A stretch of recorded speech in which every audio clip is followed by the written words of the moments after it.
May the words of my mouth and the meditations of our hearts be acceptable to you, O God, our strength and our salvation. Amen. Please be seated.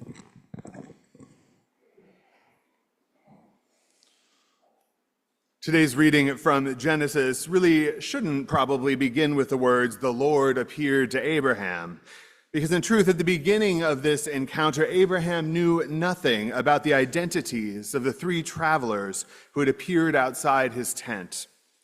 Even knowing nothing about them, however, Abraham responds in a welcoming manner that, to our modern eyes, is so overwrought as to almost seem staged. Indeed, the text tells us that Abraham runs toward the travelers and upon reaching them bows down to the ground. It's almost like the behavior of the father in the narrative of the prodigal son, who runs out to greet his wayward son upon his return to the family farm. But in this case, Abraham is greeting strangers, which begs the question of whether this was a common way to greet strangers in the ancient Near East, or whether this was a behavior unique to Abraham, or whether this extravagant welcome might simply have been attributed to Abraham by an editor of Genesis seeking to portray him in retrospect as a paragon of virtue. Regardless of the origin of Abraham's reported behavior, however, it seems to me that the important thing about it is how starkly it contrasts with our own typical behaviors vis-a-vis strangers. While we could certainly talk about hospitality writ large, about welcoming the immigrant stranger, the LGBTQ stranger, or even the MAGA stranger, I'd like to talk today about how we do hospitality here, right here in this place on Sunday mornings. Because I believe that whatever we do or do not do right here in this place is likely reflective of what we do everywhere. And in my mind, we are not nearly as collectively hospitable as we imagine ourselves to be, which is less an indictment than it is an opportunity for growth, because hospitality is hard, it's vulnerable and risky. Indeed, it can be easier to hold a placard in a protest that says, "Welcome the stranger," than to welcome a stranger yourself. So back to St. Mary's on a Sunday morning. Most of us have a rather defined and predictable way of entering this space on Sunday mornings.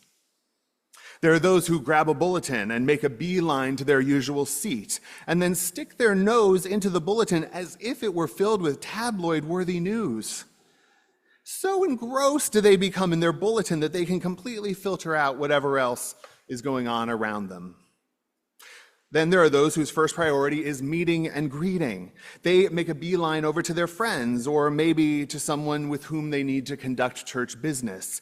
And so engrossed do they become in conversation that they can completely filter out whatever else is going on around them.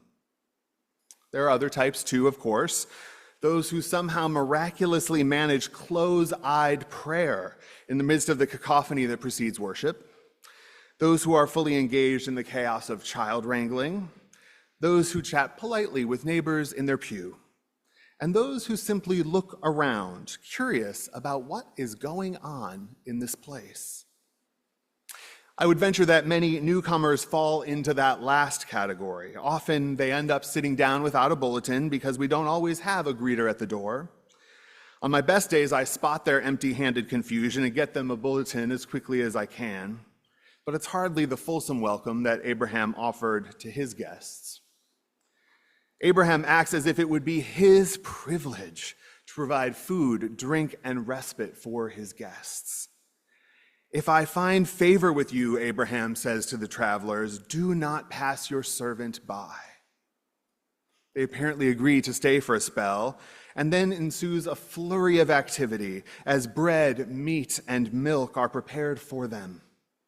Likely a more substantial roadside feast than the travelers would have expected, and likely a feast that was at least somewhat sacrificial for Abraham and Sarah to offer.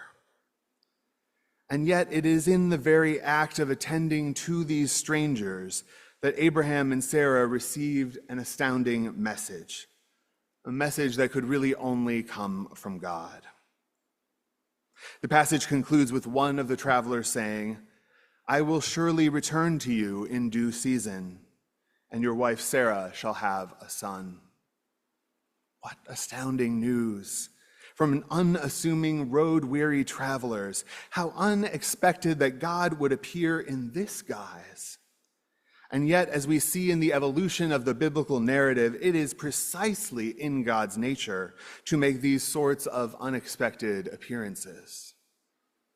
Indeed, as one commentator puts it, it is in the vulnerability of graciously receiving the unknown other that a space for divine encounter opens. This commentator then spells out how we too are invited to put the practice of hospitality at the very center of our faith lives. She says, Spirit-formed hospitality is grounded in compassionate receptivity, in the willingness to be interrupted, to be transformed by encounter, and to let the boundaries of self be gently redrawn by the presence of another. This mutual vulnerability, where host and guest meet in shared risk, is not a liability in the Christian life. It is its very center. For in that space of exposure, where we are neither self-sufficient nor guarded, God still chooses to appear. End quote. So in this moment in which so many of us are thinking hard about what we can do to help build a better society, I have a simple proposal for you. Let's also build a better church. Let's use the church as a training ground for extravagant hospitality, a place where we can take risks in a relatively safe environment so that we can become more comfortable with taking risks in uncertain, challenging, and even conflictual environments. Indeed, the softness and gentleness and kindness that seem to be sorely missing in our society are things we can nurture right here with one another. I know many of you might be seeking to participate in bigger, flashier kinds of actions in the face of the enormous injustices afflicting our nation. And while there is certainly a time and place for big actions, we will undoubtedly be braver and more powerful participants in those actions if we can act together as part of a community in which we have built a deep reservoir of trust and support. I know that much of this already exists at St. Mary's, but we must always keep our eyes on the doors, expecting the arrival of the unknown stranger who comes bearing glad tidings of great joy, as well as words of challenge and even prophetic critique. Yet we will only be able to hear these tidings if we take the interpersonal risk of showing hospitality to the stranger. For it is in the vulnerability of graciously receiving the stranger that a space for divine encounter opens. May it be so.